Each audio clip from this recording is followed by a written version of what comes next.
Please welcome your moderator, Mike Bromfield.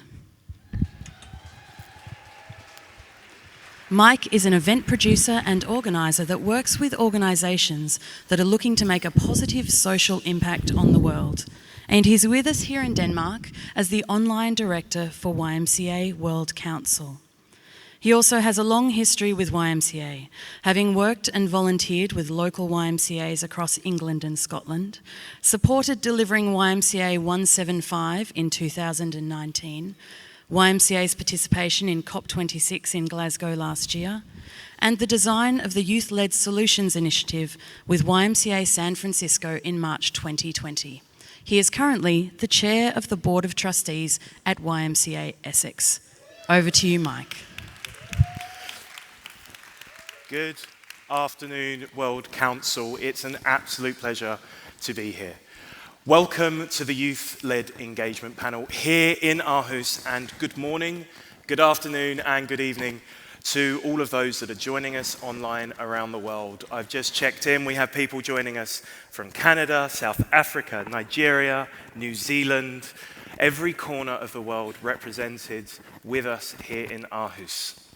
We're excited and happy to have you all here, and just a couple of housekeeping rules before we get started. We will have time for a Q&A after our keynote speaker, and then another Q&A after the panel discussion. So for those of you that have questions, you'll be able to open the session inside the app, and there'll be a Q&A function available for you to submit your questions. The same is true for those that are online around the world. Now, thank you. Well, I should actually just point out before I carry on, I wasn't meant to be in this chair this afternoon. Joining us was meant to be, as moderator, Lloyd Wamai from the African Alliance of YMCAs. Unfortunately, Lloyd isn't able to be with us now this afternoon and is watching online. So firstly, Lloyd, I hope I do you justice in your place, and we are thinking of you. Now, at the heart of YMCA and our young leaders who are empowered to lead and shape their own futures. Their purpose of this plenary panel is to highlight the ways in which young leaders have led the planning, decision-making, and implementation of solutions on issues that matter to them. We want to reinforce the YMCA's commitment to supporting youth-led programs and highlight the ways we are elevating youth voices and leadership to lead the charge for change. Now, we will hear about the wider context from our keynote speaker, and most importantly, hear from some YMCA young leaders who are leading solutions to the challenges in their communities and beyond. It's a real honor for me to be in this chair because I have had the privilege of working with some of the young leaders that we are going to see very shortly, both at COP26 in Glasgow last year, through the development of the Youth-Led Solutions Initiative, and even going back as far as YMCA 175 in July 2019. So to introduce our keynote speaker, Sam has a track record of success in the private, public, and third sectors, and is currently on secondment from the Duke of Edinburgh's International Award Foundation as co-lead for the Global Youth Mobilization. Now, the Global Youth Mobilization is an initiative of the Big Six youth organizations and supported by the World Health Organization and the United Nations Foundation. It is designed to support young people overcome the impact of the COVID-19 pandemic and support them to build back better. Sam is the Director of Development for the award, leading on all global partnerships, fundraising, public affairs, organizational strategy, and governance for the foundation. Prior to working at the award, he was the interim CEO of Uprising, a fantastic UK-based youth leadership development organization, where he was responsible for the strategic development of the charity, fundraising, and management. Sam, it's an absolute pleasure to have you join us today. and it gives us great pleasure, and if we could put our hands together for those online and here in Aarhus for Sam Williams. Thank you so much. Good afternoon to those of you in Aarhus, and to all of those of you joining this session from different parts of the world. And thank you, Mike, for that really, really kind and welcome introduction. And Lloyd, thinking of you, I hope you recover well very soon. It's truly an honour to be part of such an inspiring World Council, to join such a prestigious group of speakers, and I'm simply sorry that I could not be with you in person in Denmark. Before I begin, I'd like to thank Carla Sanvi and the whole leadership team at the World YMCA for inviting me to speak on this important topic, and perhaps more importantly, placing youth-led solutions and youth voices at the heart of your work. I've been following the World Council closely and want to congratulate you on a phenomenal event, and in particular, recognise the breadth, depth and innovation reflected in your newly agreed Vision 2030 strategy. To me, Vision 2030 represents an important blueprint for other international youth development organisations, and I look forward to working with all of you to help, albeit in a small way, to deliver on your shared commitments and beliefs set out in the strategy. Mike said, my name is Sam Williams. I'm the co-lead for the Global Youth Mobilization, a unique and groundbreaking initiative powered by the Big Six youth organisations. Now, for those of you that aren't aware, and I'm sure there are many, the Big Six are the largest youth-focused organisations in the world, made up of you guys, the World YMCA, your sister organisation, the World YWCA, the World Organisation of the Scout Movement, the World Association of the Girl Guides and Girl Scouts, and the Duke of Edinburgh's International Award, and the IFRC. Now, collectively, these movements, associations and organisations reach more than 250 million young people annually in more than 190 countries, and support many, many more millions adult volunteers to support, empower and equip young people to be ready for the world. The Global Youth Mobilization Initiative is generously supported by the World Health Organization and the United Nations Foundation, who join forces with the Big Six to support young people to overcome the impact of the pandemic. Now, all of you will know too well that the impact of the pandemic has impacted us all. An unparalleled disruption, it's affected every part of our society, every family, every community, in every country across the world. Indeed, for young people, the social, emotional and economic impacts of public health restrictions have been enormous and importantly continue to be enormous. No doubt in the comfort and perhaps the rather normal nature of your conference in Denmark, the pandemic may feel like a lifetime ago. However, we must remember that the long-term impacts of school closures, of increased unemployment, the suspension or closure of non-formal education and learning support services, such as the work that you all lead in community groups, is still part of everyday life for many. Indeed, young people, particularly young women and girls, are now more isolated, more at risk, and more vulnerable to mental health challenges, and more likely to be victims of domestic and gender-based violence than ever before. Now, to support this disrupted generation, in December 2020, we launched the Global Youth Mobilization. And since then, working in collaboration and rapidly with our colleagues from across the Big Six, we have invested much needed funds in local and national organisations to support the pandemic response and recovery efforts, and we energise and revitalise youth development activities. Ensuring young people are right at the heart of our governance, operating model and decision-making processes, and I think you'll hear from a couple later on today, or later on shortly. We are proud to say that we have developed and launched a unique and direct, well-first micro-funding platform for youth-led solutions designed to scale up and invest in innovative ideas. To date, we've received over 4,500 applications, and our amazing youth panels, drawn from every corner of the globe, and populated by many youth representatives from your movement, have awarded funds to over 370 projects in 66 different countries. An incredible response, and frankly a testament to the desire, demand and interest in youth-led and youth-friendly funding. Now, as the world starts to look beyond the impact of the COVID-19 pandemic, we find ourselves at an inflection moment or point, a moment in history where, together, we have an opportunity to learn lessons and build a society that prioritises future generations, to invest in people and empower them to lead and shape their own futures, to realise your Vision 2030 ambition and build a fairer, more just world, a more sustainable planet. Now, Mike, before I turn to some reflections and recommendations from our work, I want to show you all a short film that we had made to celebrate our interim impact report. Now, this film demonstrates the breadth and depth of our reach in terms of the numbers of young people and the numbers of community beneficiaries that we've been able to reach in such a short space of time, but also provides a small flavour of the projects we're investing in and championing. This particular video is focused on education disruption and employability, one of our 4 key thematic areas, alongside COVID-19 prevention and combating misinformation, mental and physical health, and gender inequality. I'll pause now and take that video. The impact of the pandemic has put young people to the test all over the world. It has also revealed our collective strength. Powered by the Big Six, the world's largest youth organizations, with the support from the World Health Organization, the United Nations Foundation, and the COVID-19 Solidarity Response Fund, The global youth mobilization is supporting young people to lead the fight against the impact of COVID-19 in every corner of the planet. Our actions are improving communities and transforming lives. over 200,000 young people are mobilizing to support local solutions and national projects in 77 different countries. We are changing the way youth development funding works to make it more accessible, more flexible, and more responsive to the needs of young people. The national organizations of the Big Six have been re-energized to tackle the negative impacts of the pandemic.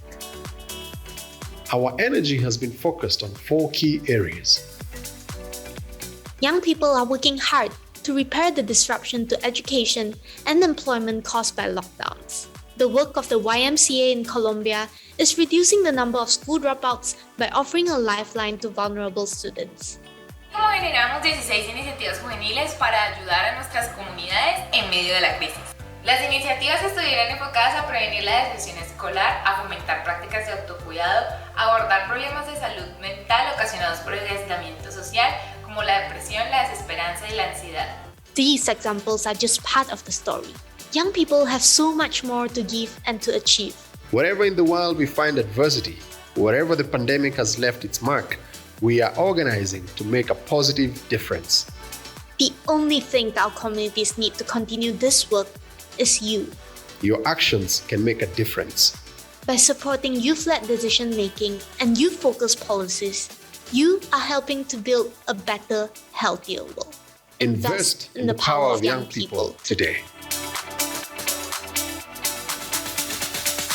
So, that was a very high-level summary of what we've achieved working in partnership together with your fantastic international colleagues across the world, YMCA, and other Big Six partners in just over a year and a half. Further details are on our website, including a range of different solutions and projects being delivered at a national and local level, from tackling food insecurity in Costa Rica, building climate resilience in coastal areas of Bangladesh, to organic farming projects in Cameroon and Uganda designed to protect the environment and jobs. Now, I want to conclude by sharing 4 key insights and recommendations from our work and collaboration that I hope will inform the panel conversation in a moment. Firstly, number 1, we must radically change the way youth development funding works in every context, at a global, national, and local level. We need to make it more accessible, more efficient, and more diverse. And importantly, we need to break down barriers of participation and engagement for underrepresented communities in particular. If we want to truly give young people opportunities to develop solutions to the biggest issues facing our planet, from climate change to the cost of living crisis, we must provide them with the tools and, importantly, the resources to act and lead. Now, I believe the Global Youth Mobilization Local Solutions model provides a really effective and efficient model to build from and call on you to work with us to sustain and grow it. We know there are areas for improvement.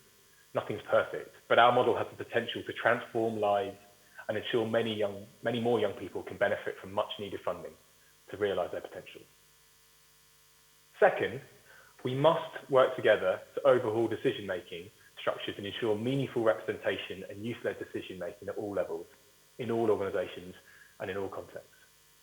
Decision-making for young people by young people needs to be more than just a mantra. It needs to be realised and actioned. Our model, from the design of the whole project, equal representation on our board, and I know Larice is on your panel today, through to the youth panels who decide where the money goes, represents a template for meaningful youth leadership and participation. We want to continue to improve this and work with others to understand how we can go much, much further in fundamentally overhauling our work, but also putting pressure on other institutions to change how they operate. Third, the power of partnerships and importance of co-creation and collaboration should not be underestimated in achieving shared ambitions and goals. Your movement and organisations represented here today are frankly testament to this. You will only know too well that partnership working is hard. It requires time, patience, and a willingness to shed organisational and personal egos at the door for shared gains. The power of the collective reach, capacity, capability of the wider Big Six youth organisations is only just being realised. Indeed, in terms of hours achieved, the Big Six are one of the biggest youth-focused civil society groups contributing to the 2030 Sustainable Development Goals. The Global Youth Mobilization represents the first ever operational collaboration between our organisations. There have been many positives from it, and we have learned a lot. There are areas for improvement, particularly when it comes to engaging and demonstrating value to national organisations of the Big Six. Indeed, I think this is the tip of the iceberg of the impact we can achieve together, and I think there's much, much more to come. And fourth and finally, we must trust and believe in young people and listen to their needs and ideas instead of imposing assumptions on them. We need to see the value of intergenerational conversations and learn from these conversations to improve what we do. We need to take time to create safe spaces, both in person and virtually, for young people to come together, to discuss, to debate, to thrive, and to develop policy recommendations such as those in our impact report that really can have a hard-hitting and impactful impact. And ultimately, we need to recognise that the issues you're grappling with here at the World YMCA World Council are issues that affect us all. Now, on behalf of the Global Youth Mobilization and all our partners, I would like to thank you all for your time, your support, and your interest ultimately in our initiative. We are focused on delivering on our existing plans and working with colleagues to plan for future opportunities, including the continuation of the initiative beyond the end of this year.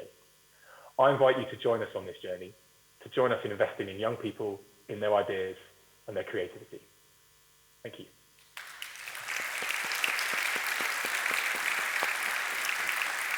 Thanks, Sam. That is a fantastic way to set a context for the discussion that we're going to have very shortly. Now, we have time for a couple of questions from our audience, both in person and here and online as well. And for those of you that are online, if you are having any problems with the Q&A function, please feel free to use the chat box. As my colleagues backstage have said, I'm sorry that I'm sat here with a laptop and a phone. One is the online audience and one is you. So I can receive questions from both. The question is, Sam, what we've had in, quite simply, how can project groups, young people within YMCA, benefit from the GYM fund? Yeah, very, very good question. This goes right to the heart of what we try and do. Well, until a few days ago, you could apply for the local solutions model, which is, as I said and talked about, an open source, open platform decided on by young people for young people. And you could apply for funds from $500 up to $5,000. And that's targeted to informal groups, individual young people, and youth-led organisations. Now, the catch is we've just closed, and that's the unfortunate thing, the timing of this. We're working really hard with colleagues to kind of kickstart and replenish the fund. When we complete the project, including the Accelerator programme for the most innovative projects, we will have grant funded $2 million through that channel. So my answer is keep an eye out on that platform. That's the most tangible way to access funds. The second way is working with your national organisations to put pressure on the international organisations of the Big Six to work with us to leverage the platform that we've created with the GYM to build on this opportunity and partnership to engage more institutional donors. As I said in my comments, I think we're right at the tip of the iceberg of what we could do here. There's a whole range of shared policy advocacy activity that we can build on together, and I really just encourage you all to reach out, engage, and put yourself forward. Sam, I couldn't agree with your remarks more, and I'm mindful that I think in your fourth slide you talked about the importance of those intergenerational conversations, because ultimately we need to fundraise more. Yeah, there is such a big need to get the funding in order to put it in the places that it is needed to develop youth leaders and their initiatives. So for those senior leaders that hold positions where they are able to access relationships and to leverage funds that can kickstart some of the projects we're going to hear from in a minute, what advice would you have for those individuals? Really good question. I think first and foremost, ask yourself, what are you doing to empower other young leaders to get into positions of power that you're in. It's a really important point. If we don't have young people in the room, in those conversations with donors, with governments, with policymakers, then we're simply not representing the beneficiaries, the communities we're trying to reach and support, and we're not understanding the needs that they are facing day in, day out. So I would say, reflect on who you are and the people around you. Ensure that you have other people with you in those meetings. If you can't, speak to them before. And where possible, at a governance level, ensure you have genuine representation of young people, equal representation on those boards, and put them first, particularly when it comes to areas of our focus. Sam, thank you so much for joining us remotely. The joys of having a hybrid World Council. Can we please put our hands together in the chat in the room for Sam Williams from the Global Youth Mobilization. Sam, I look forward to meeting you in person one day. I am very familiar with your work at Uprising as well. So thank you so much for your leadership as well. Great to meet you. Cheers. Now, the hard work of supporting youth-led initiatives really pays off when we actually hear, like Sam said, from the people that are doing that work. And what is key is that the Global Youth Mobilization reinforces the reality that young people are part of the solution, not the problem. And through the groundbreaking work of the Youth-Led Solutions Initiative, YMCA is really deepening its commitment to addressing global issues such as employment, climate action, mental health and well-being. The initiative puts resources directly into the hands of young YMCA leaders, and so far, more than $374,000 has been invested in more than 60 youth-led projects across more than 50 YMCA movements. I think that on its own deserves a round of applause. The impact of the COVID-19 pandemic has obviously been devastating, particularly for young people, for their social, emotional, and economic impact, and it's been well documented. School closures, increased unemployment are just a couple of the ways that they've been impacted. To support this, the World YMCA joined forces, as we heard, with the other 5 biggest youth organizations in the world to provide that platform of the global youth mobilization. Those big 6 youth organizations, as a collective, have partnered with the World Health Organization. A little bit more, please. Thank you. And the UN Foundation to form that GYM. So that mission of shining a light on young people and them having a positive impact with innovation after the pandemic. So what we're about to see, just before we have our panel discussion, really sets the backdrop. What does it mean to be youth-led? So let's take a little look at YMCA's ongoing commitment to youth-led programming.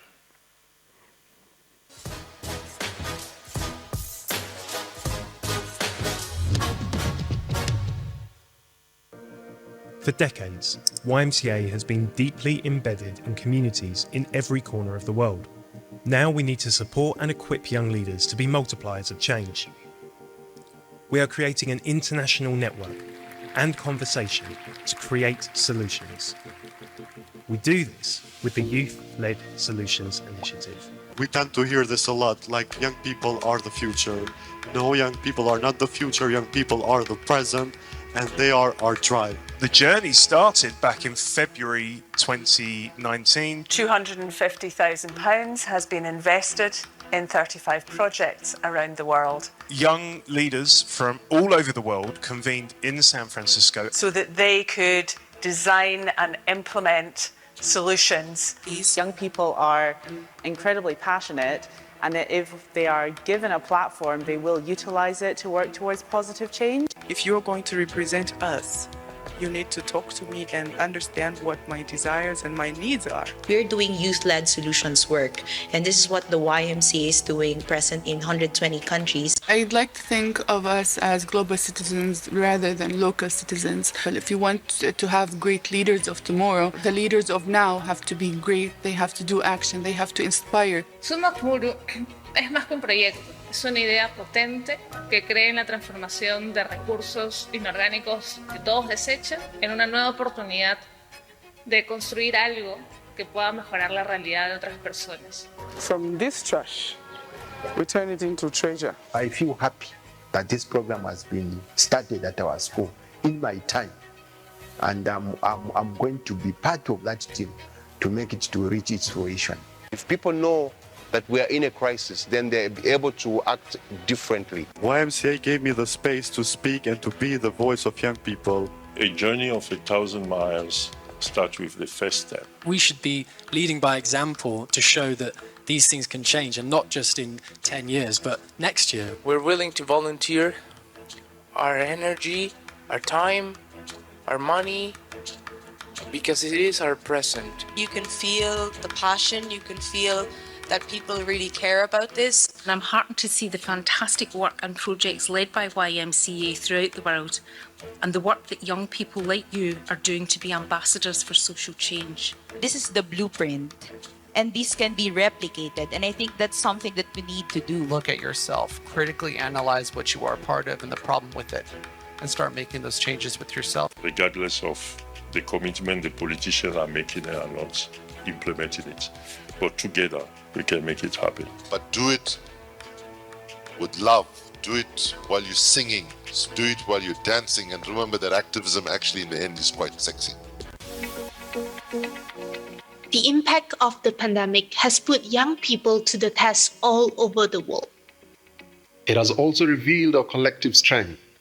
Powered by the Big Six, the world's largest youth organizations, with the support from the World Health Organization, the United Nations Foundation, and the COVID-19 Solidarity Response Fund, the global youth mobilization is supporting young people to lead the fight against the impact of COVID-19 in every corner of the planet.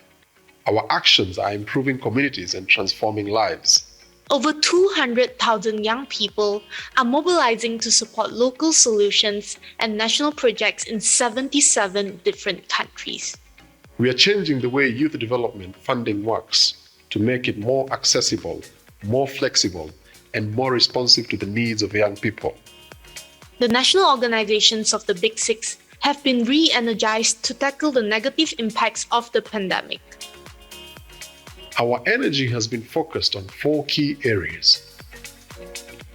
Young people are working hard to repair the disruption to education and employment caused by lockdowns. The work of the YMCA in Colombia is reducing the number of school dropouts by offering a lifeline to vulnerable students.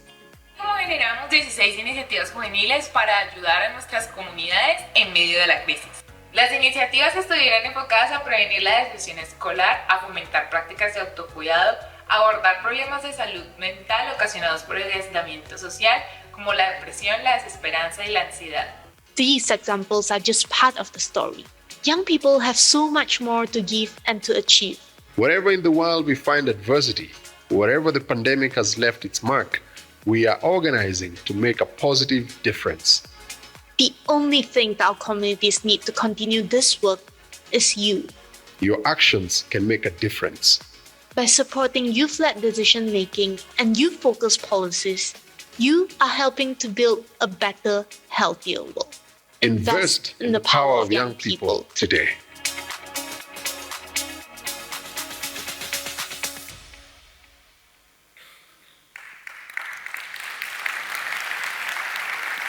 So, I mean, that was a great way to see what young people are capable of doing when given the platform, the network, and the resources to take change in their own hands and respond to the challenges in their communities.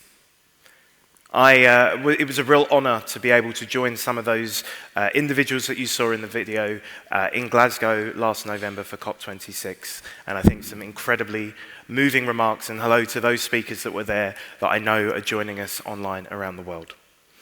Now, moving on to our panelists, let's first hear about some of the work that they've been doing across our global movement and how they have harnessed the resources, networks, and activism in delivering their solutions.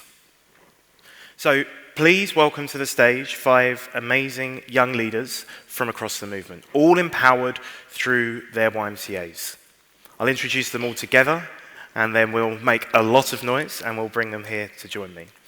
We have Nimasha from Kandy YMCA, a local Y in Sri Lanka, Rodrigo from YMCA Peru, Michael from the Y of Greater Seattle in the USA, Loris from the East Jerusalem YMCA, and Tintin as General Secretary of the Albay YMCA in the Philippines. Please make a huge amount of noise and welcome our panelists to the stage.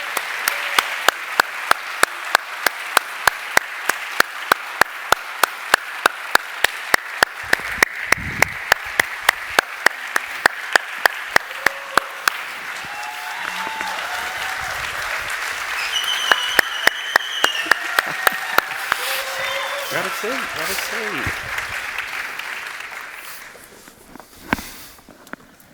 How are you all doing? Good? Good. Yeah. Yeah? Excellent. Well, look, firstly, let's, feel free to grab a bottle if you need a bottle of water. Let's hear a little bit more about the work you've been doing and who you are by way of a better introduction than I will ever give. Who's going to kick us off? Michael? Yeah, absolutely. Sure. Hello, everyone. Hello, everyone online as well. Pleasure to be here. My name is Michael Davis. I am with the Y of Greater Seattle in the US. And my project is with the Youth-Led Solution Future of Work. It's called the Bold and Gold Apprenticeship.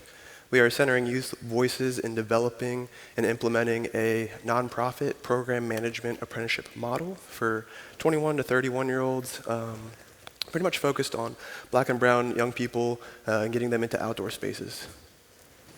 Thanks. Rodrigo. Hola todos, ¿cómo están? Los que hablamos español. Oh.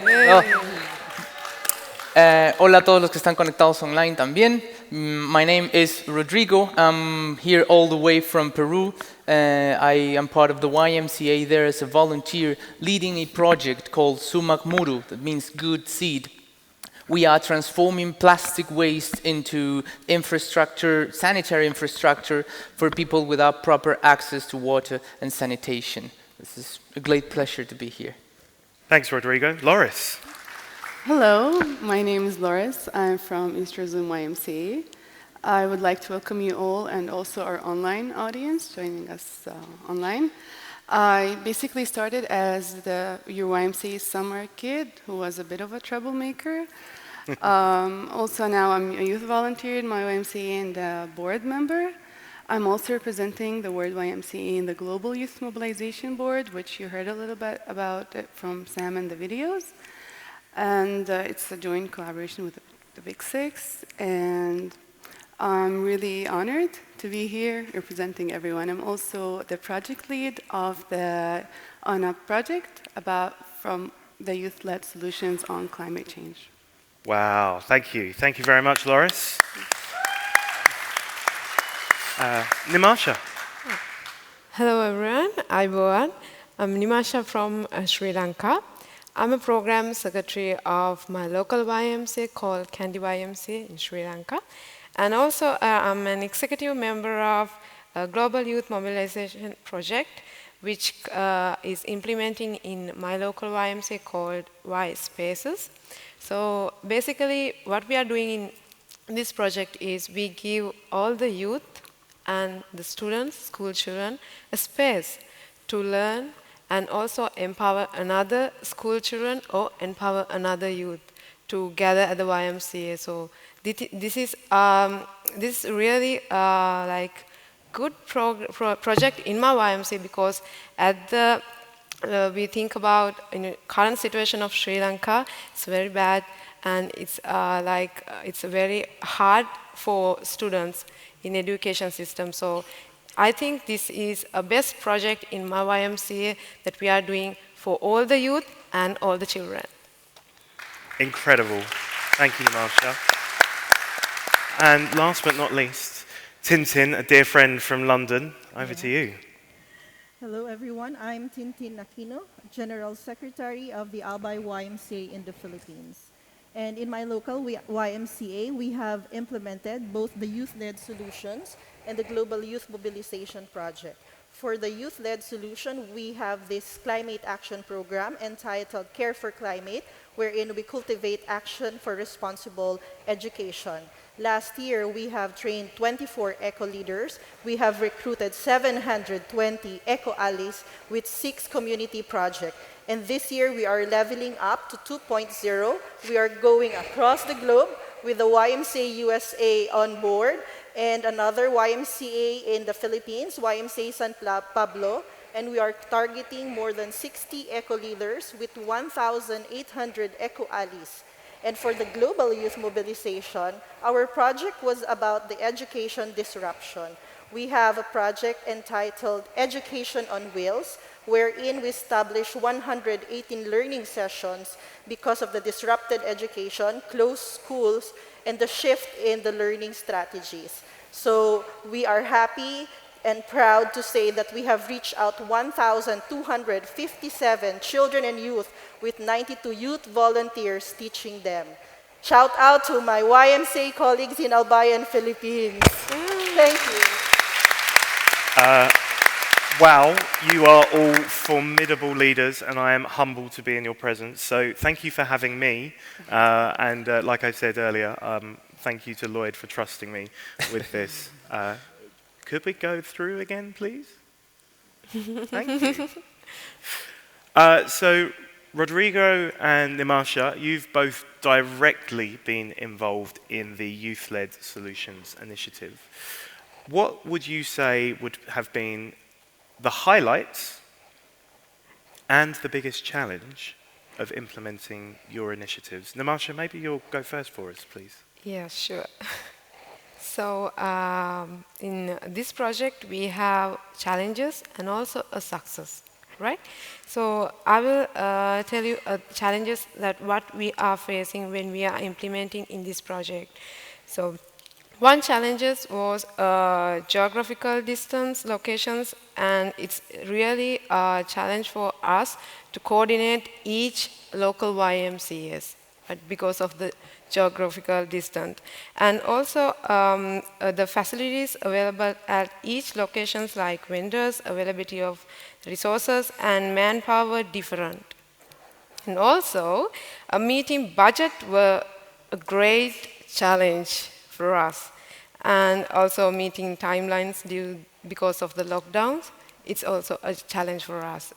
So post-implementation, like the project faced its greatest hurdle with the power cut implementing across the country. In this situation, many locations, they ranged up to 40 hours power cut. In my country, 14 hours power cut. Oh. So it's a very big challenge for us because it is during the operational time. And also, we have a participation at the centers also so struck a decline as the transport infrastructures was displaying in the face and this economic hardship. And also a target group could not come as planned due to the cost of transport issues and also school holidays. These are the challenges that we face when implement this project in our YMCA. And also a success about this project is we want to say this is a new project for our national movement and also a local. So this project is very new, and we have more youth participation with this project. So somehow achieve budget and timeline, even though small delay, is also a success. The positive response from each local YMCAs, and also we could use this facility for many other youth-related activities like board games, and also meetings, and also training programs for youth. I think this is a success of this project. Thank you, Nimasha. And Rodrigo, I have the pleasure of having got to know you a little bit over the last 12 months through the development of the Creating Youth-Led Solutions films, which included Loris and Tintin with the respective work that you do.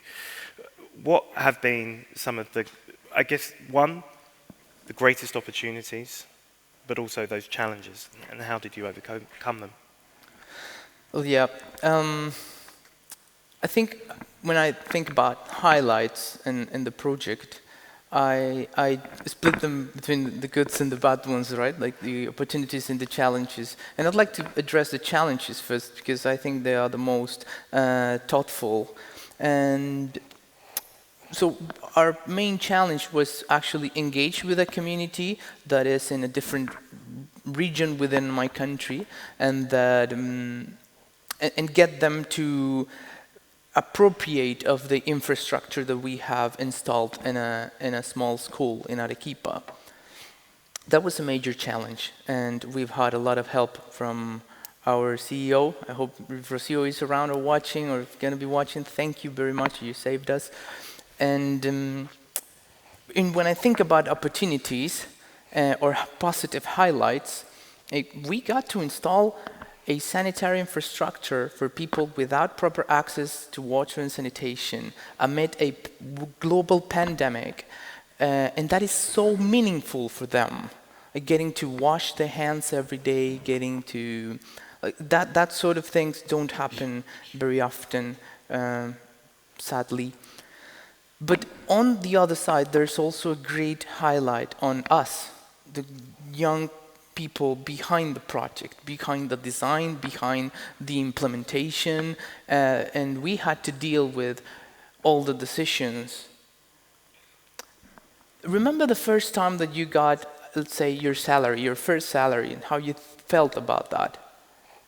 What did you do with it? What did you do with it? Maybe you gave it to your parents, maybe you spent it like crazy, but it was yours. It was your decision to make.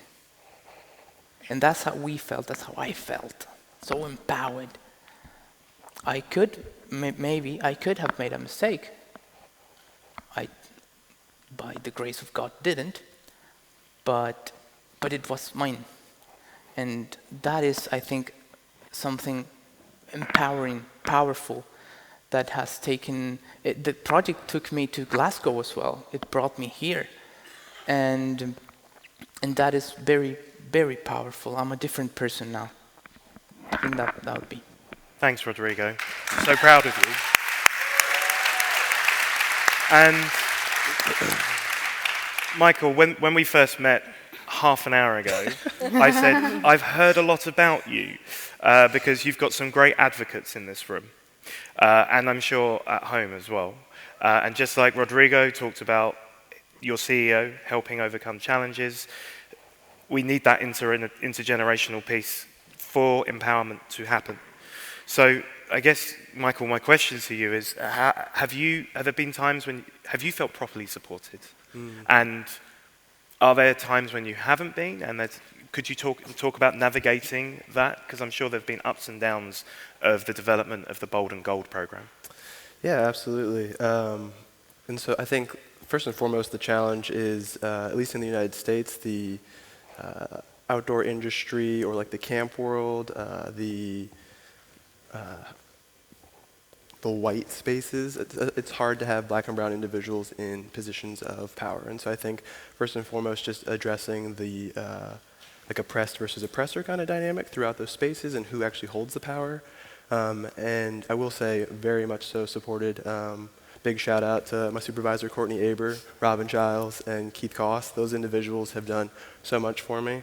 I love to read, and so I think like those pieces and having that intergenerational piece to say these are the things that we've seen, these are the shoulders you can stand on, have been really huge, and that's helped support. And also too, I think it's been really helpful when individuals can elevate that voice when you actually ask them to, versus them just feeling like you need to be elevated. And so yeah, getting you around the right people in the right room at the right time, I think has been really important.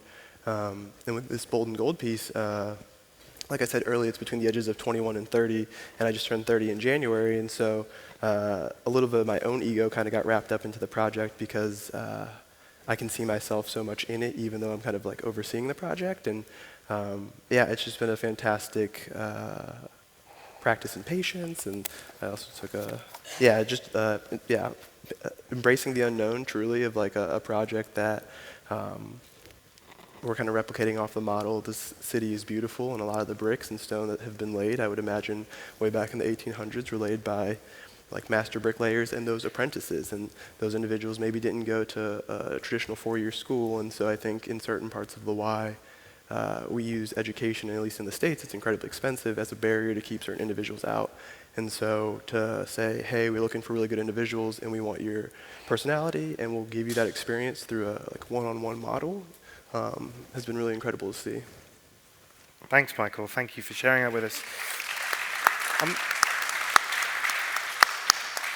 So, Loris, I think it's fair to say that you sit here with many hats, as we might say in England. Your involvement on the coordination board for the GYM, as a youth-led solution grantee, as a just general all-round amazing young leader. So you've seen a lot of this in action. How can, I am the chair of a YMCA. How can we create more spaces for youth leadership to be cultivated and innovative ideas that young leaders can develop? Well, it's a great question, of course. I think first, when I was elected and being a youth board member in my YMCA, it not only encouraged me to make sure that the youth voices are heard in my YMCA, but also it motivated and encouraged the other youth volunteers that are already in our youth group, because now they have something to look up to. They have something that she's one of us, she volunteers with us, and now she's sitting in the board, telling our perspective and making sure that actions are being taken into what we're thinking. And also, I think for the senior leaders to be engaged with the youth volunteers can come a long way in creating a safe space and a whole environment for the youth in the YMCA. Sometimes just being present in the volunteers pizza party for 20 minutes just goes a long way, because they feel seen, they feel heard, and they feel that the work they're doing actually matters and actually has an impact, a wider impact, think global, act local. Also, being the World YMCA Youth Representative in the Global Youth Mobilization has given me an opportunity to make sure that the youth voices of the whole YMCA movement is heard, and we're talking about it, and the values of the YMCA is shared with amongst other youth organization, but also help me to listen and to know more about other youth organizations, how they're working, how their youth are thinking, what are their challenges and changes they're facing, and what they're implementing as working, what we can implement in our movement and actually work and cooperate on a much larger scale. And I think it's a great way, and it's the right path that the YMCA is taking in order to be truly youth-led. But I also I will thank the senior leaders for being there for us and being present, because I'd like to believe that without knowing the history, you will not be able to plan the future right. And knowing and learning from the previous lessons learned will enable us to actually act now in the right way and in the present. Thank you. Now, Tintin, you're here as one of our more senior leaders on the stage today, because you have championed and pioneered youth-led initiatives in your, not just actually now in your YMCA, but through partnerships with Ys elsewhere in the world. And I personally know through my 13 years with YMCA that we're not always, we've still got a journey to go on. How do we involve more young people in the decision-making process that behind the scenes that goes on? As for me, youth leadership, when we develop young people, at first, of course, we, the YMCA, always have this leadership development program, right? So we are capacitating young people. We are empowering them. It's like raising or upbringing your child, you know. So it's like that. You have to capacitate first the young people, make them purposeful, make them resilient, and then give them the confidence to do their thing. As Lori said, provide them the space. When you provide them the space, you have to honor who they are and what they could become, you know. And then after that, each of them has a unique character. So you can collectively group them and build a community or a committee or a team of young people that could work together for a certain program. And these young people can bring the change in their community. I believe in building young people's potential because this will make YMCA programs sustainable. You have to build them from within as individual before they go as a group, then to the community. So that is how my theory of change is. So that's how I handle young people as youth-led solutions. And if we will include them or they could participate in every step of the process during the planning, the implementation, and even monitoring or evaluation, they will understand the different contexts, what we are going through, and I'm sure they could make the right decision if we, the YMCA, are the one who also build them as leaders, you know.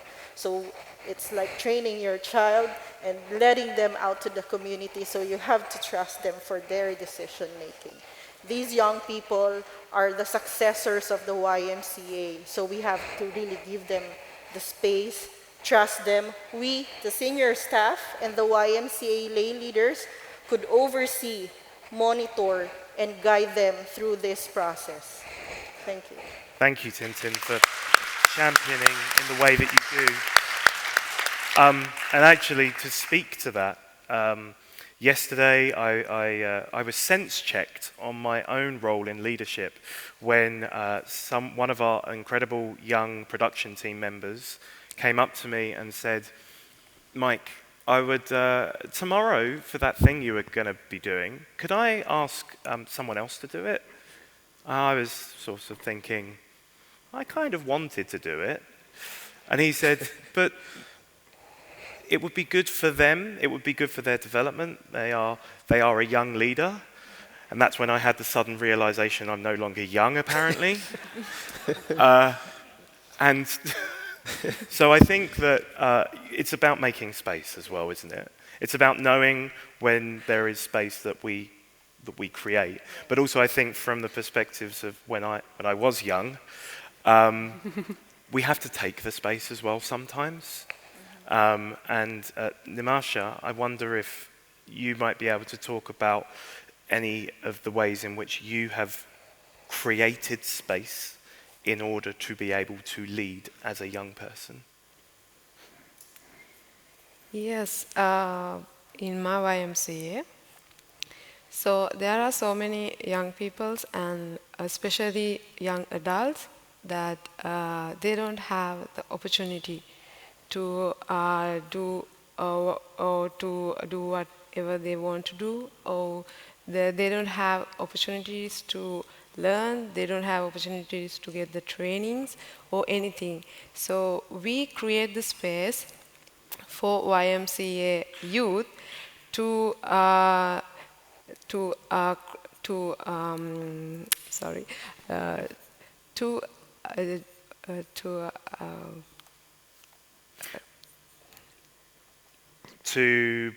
be able to lead and develop themselves? Yes, yeah. We create that space in our YMCA. So that is the space that we give to youth in my local YMCA. And that sounds like a fantastic culture that you've developed. And I know it's not something that just happens. You have to work at it. We all have to work at it in order to create cultures at a local level, at a national level, a regional level, and at a global level, that culture of youth leadership development and bringing people through continues. What would I'm going to ask each of you to maybe briefly come in on a point, which is what would be your call to action to YMCA emerging leaders, such as maybe younger people, but also YMCA senior leaders? What would be your call to action in order to create that culture of youth-led solutions and youth leadership? Loris? I feel like no one should hesitate to apply. I mean, all ideas are great ideas. Sometimes when we have a project idea, we feel like, okay, it's small, it's insignificant, it's gonna do nothing. But these small ideas, these are the things that are actually implementing and impacting more and more. No one should ever underestimate their idea or their project's solution. They should all be encouraged and motivated to apply. No idea is insignificant, no project is too little or not enough. Everything is just great, and sometimes we want to think bigger, but actually acting and implementing our projects on a local level comes a long way, because if you know, it's the base of the pyramid. If there's no local YMCAs, none of us would be here. So all of us here part of a local YMCA that actually doing great in their community, and this community is building up in other communities. And this way, we're actually impacting and enhancing and inspiring the whole bigger community, which is the global community. Great. Thank you, Loris. I'm mindful that in a moment I'm going to go to some audience questions online and in person. So the same question to all of you, but if you wouldn't mind keeping it brief, because I can see that we've got questions lined up. So who would like to take that question next? Rodrigo? Yeah, I think my answer to the question would be, I remember the first time I landed on Europe, I cried. And if you've seen the video of our Youth-Led Solutions, that's on the World Council YouTube, please. Or if you've seen our web, we also have a web for the project. You've seen me cry. But I cried because I felt in my back the hands of so many people pushing me. And I remember when I landed this time, I thought, now this time, not only am I gonna try and make you proud, but I'm gonna try and make space for you to come. Because there's a lot of people behind me, like pushing, that in the future will hopefully get a seat at the table. So I want to leave that thought on your heads. Like, the first time you go to something and you get a seat at the table, you feel proud of yourself. Your role is to embrace that seat at the table. But from the second, third, fourth time you're at the table, you should start thinking about your responsibility to bring more chairs or to leave the one you are occupying for other people. I remember.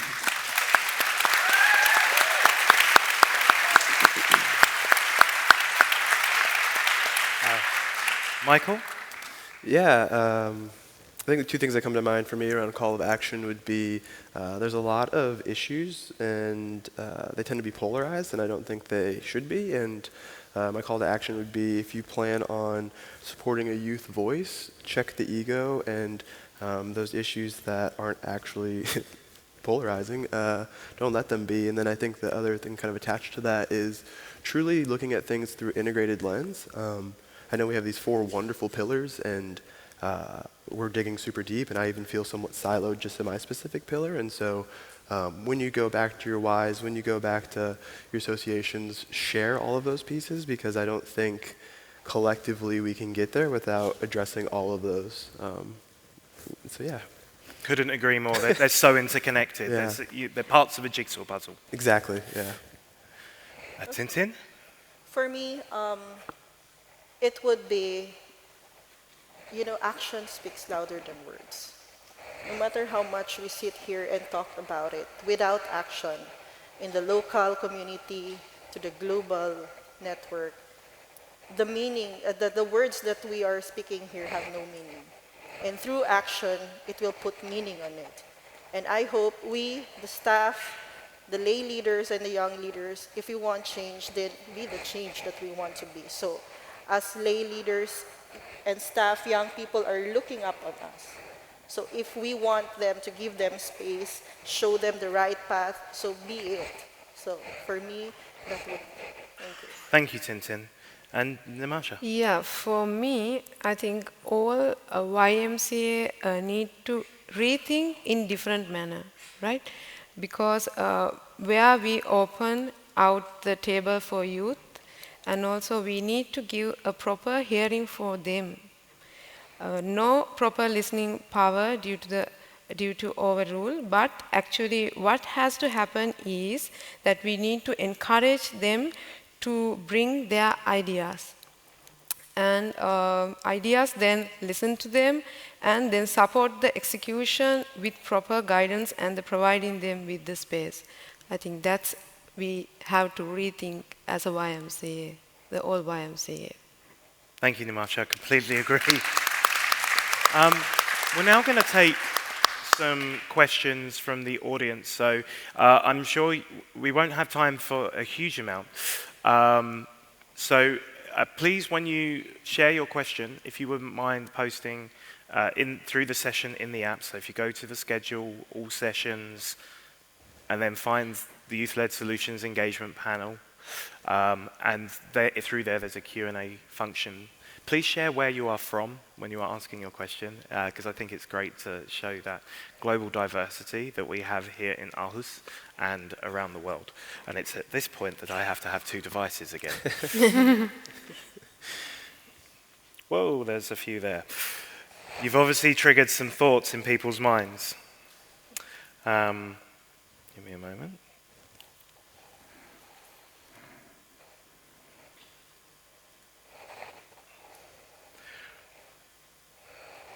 Okay, so Wanda asks, who is one of our online audience, says that she's curious. We talk about creating safe spaces with the goal that people feel valued and heard.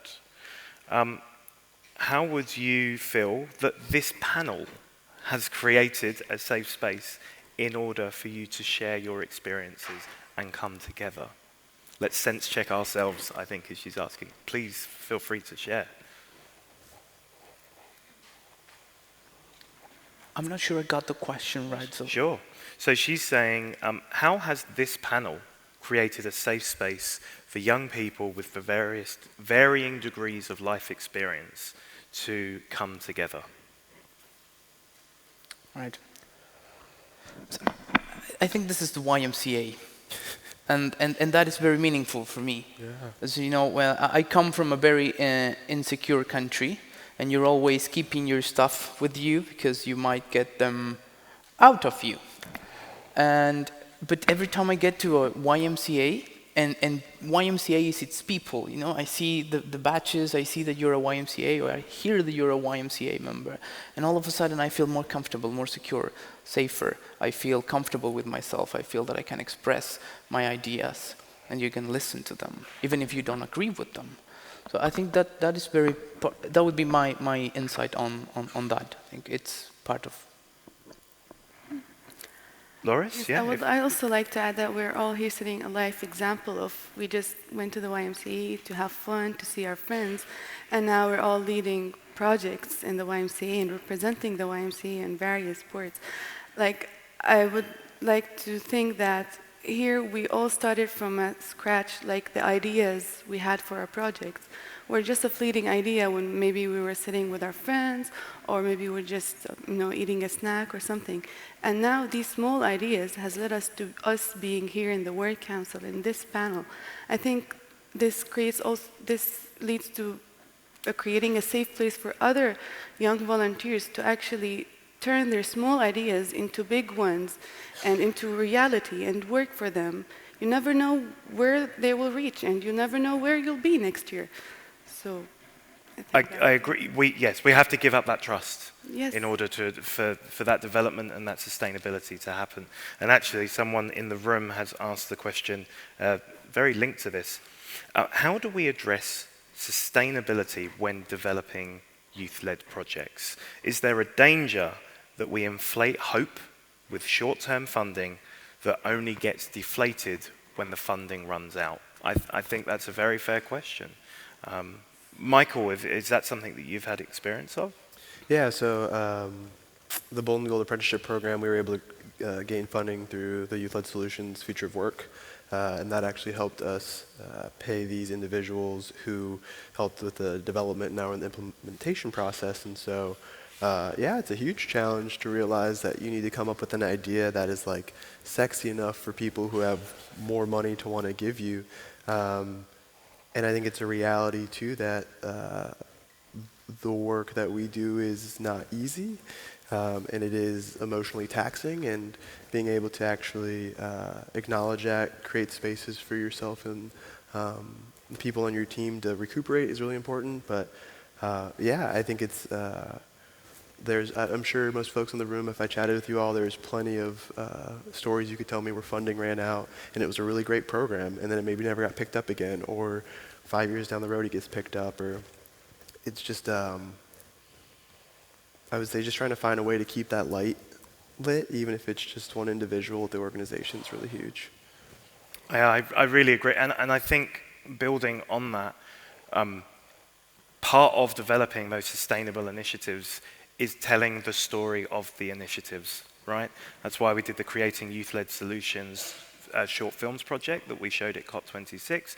It's why we have discussions like this. I find in YMCA, we are always focused on how important the work is, because we want to help change people's lives, we want to make our communities better. But sometimes that comes at the expense of being able to shout about how good at what we do and what you do we are at. So I think that's also a very important part of the journey to developing sustainable initiatives, to make sure that we shout proudly and loudly about them. Sorry, go on, Tintin, please. In addition, Mike, we, the YMCA, have partners. You know, we have a lot of network. We cannot do it alone. So we partner with schools, communities, government agencies, and this will help us sustain our program, no matter how short it is. If we were able, in the first place, before we start, we partner with them and put them into place and make sure that this project will run through even without the funding. Our partners will be the one who will continue, and the young people that we have trained will still be there. It will not stop.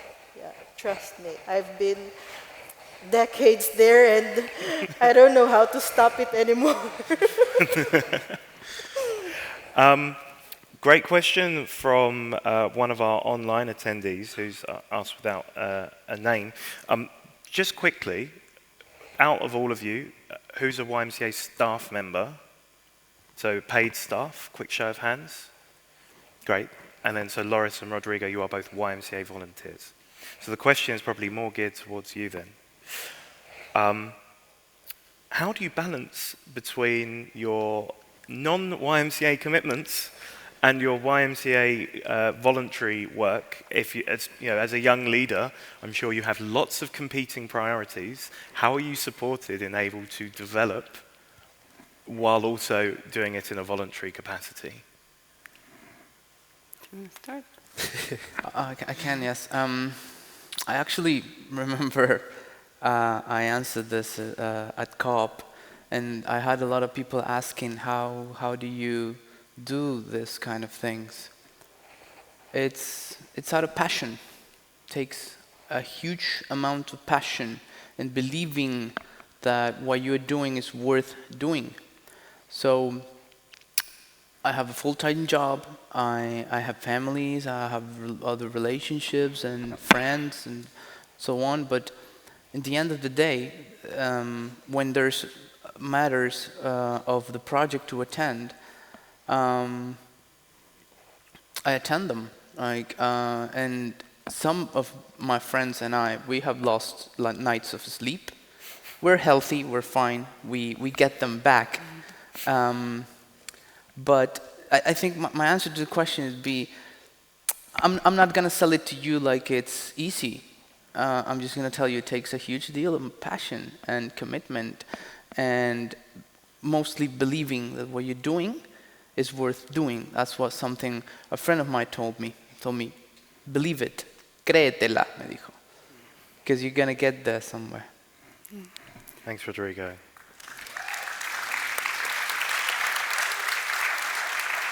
Loris? Yeah. Well, the YMCA is about mind, body, spirit. I just graduated university, and it's about feeding the mind with information. But for me, I wouldn't have been able to graduate university if I wasn't part of the YMCA, because after a long week of studying lectures, you want something to look for. You want that to go do something for the community, to give back. And as Rodrigo mentioned, it requires a lot of passion and a lot of commitment and effort. And if you ask me, how do you balance? Maybe the first thing I would say, I don't. But it keeps me going. It keeps me going. It's something I look up to. It's something I give back to the community that I live in. And when I see change happening through, for example, the kids in the YMCA or the project we did with the Youth-Led Solutions on climate change, it started from scratch. And now we have impacted the whole community and influenced a lot of people to actually start planting their trees. And when you see that, and when you were like walking in the street, and I know this from the YMCA, he came and joined this event, then it just gives you life, and you start feeding on it, and you're never full. You want even more and more and more. That's it. Completely agree, Loris, having been a Y volunteer. Thank you. Now, firstly, I'm going to apologize because we have had so many questions that it's going to be impossible to get to even half of them, and we are coming to the end, unfortunately. Before we get to that point, it's probably worth saying to the online audience that are watching, Loris and Rodrigo are going to be going into a Q&A session for a good 45 minutes at 5 p.m. CEST from our World Council studio. So if you had questions, tune back in for that. For those that are in the room, I'm sure that if you caught up with them afterwards, they would be more than happy to answer more of your questions, and I encourage you to do so. But as a reflecting remark, in a few words, a single piece of advice that you would give to a young person in the room that wants to go on a similar journey to you? If you don't go, you'll never know.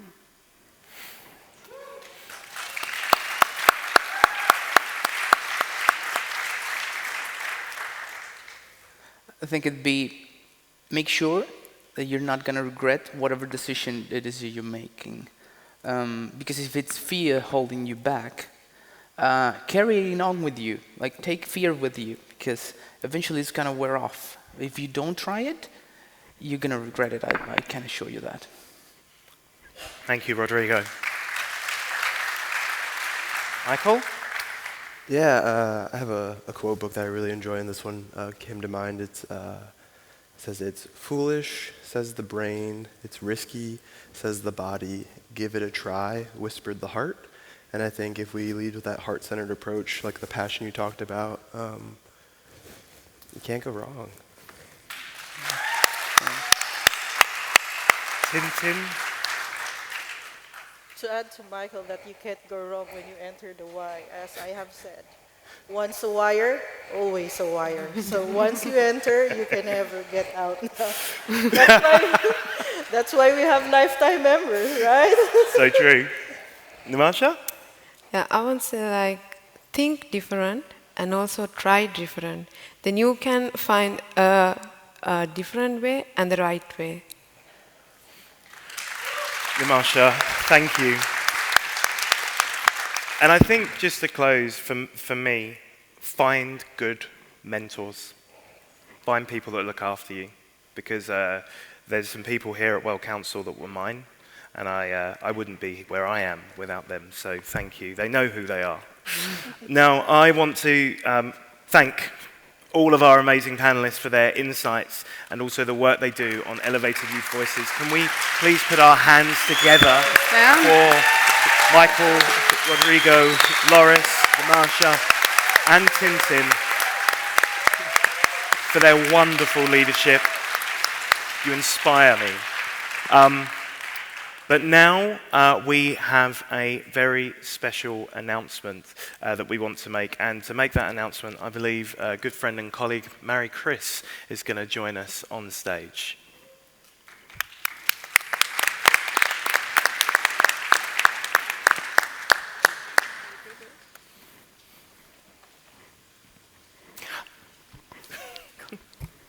Hello everyone, this is Ana Clara from YMCA Uruguay. I'm going to tell you my story in the first cohort of YMCA change agents. Change agents give me the opportunity to really understand the worldwide perspective of the movement and also open me the doors and give me the skills to get to governance roles back home in Montevideo, Uruguay, but also in the World Alliance Executive Committee, and give me the opportunity to really take action, make changes, make the decisions for build a better YMCA for all of us. Thank you.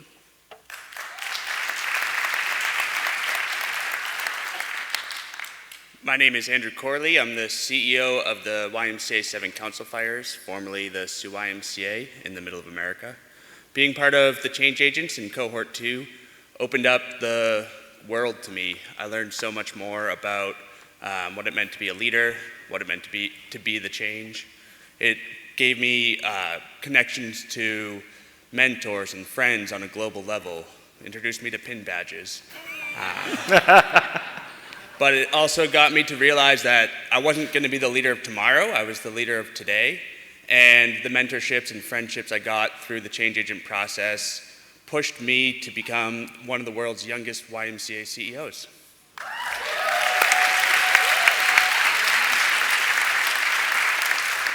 Hello, I'm Christine and I'm from the YMCA and YWCA in Denmark, and I was part of the Change Agent Cohort 3, and I've been chairing this World Council and worked for it for 4 years, chairing the international group and working really a lot in Denmark. And taking the change agent experience with me, and that has been incredible. It's been really like a life changer, and I've really been able to use the knowledge I've gotten from the different YMCAs around the world, the knowledge I've got about the World YMCA, but especially working around getting this World Council running, you need to know how to navigate in an intercultural setting. And I've gained so much experience from how to deal with different cultures in a community, in a group where you want to move forward. So really, I feel like I've become a global leader and being able to navigate in that room from the Change Agent program.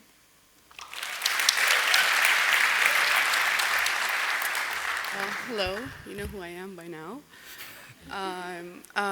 Being a part of the Change Agent program Cohort 4, which is the best program, which is the best cohort, has, sorry, no, I'm not even sorry actually. It has empowered me and triggered me to do more to my YMCA and to the community and to the wider YMCA. Now, it has not only motivated me to initiate and lead projects, but also it guided me through the process. I'd like to believe without me being part of the Change Agents program, I wouldn't be standing here today and I wouldn't be part of this great group of panelists. Thank you so much. So the task now is to move forward, not back. Building on the momentum that the Youth-Led Solutions impact has created on our young people, national movements, and the community, it is my delight to announce today that we will have the new cohort of change agents. Yes.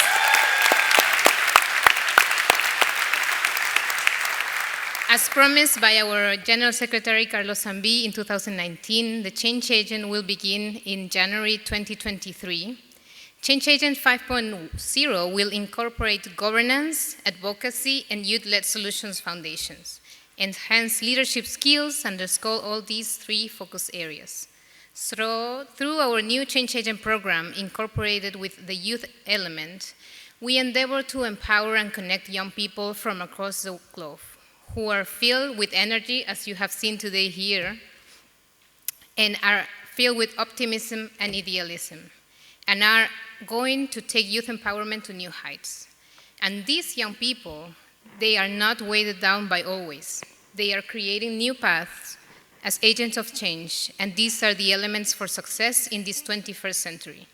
So we will forward with a real purpose and hope. Thank you very much.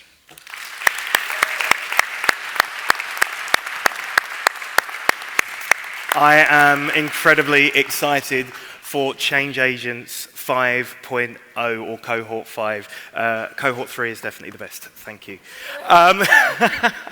I was a change agent. So it's a wonderful announcement. Thank you so much. Now, before we round up, firstly, could I get you all to once again make a huge amount of noise for our panelists, for our graduate change agents? Just stand up. Say thank you. Before you go anywhere, we just have a couple of final announcements about how this afternoon, the rest of the afternoon and this evening is going to work. So to do that, please welcome back our World YMCA hosts, Emily and Zoldi.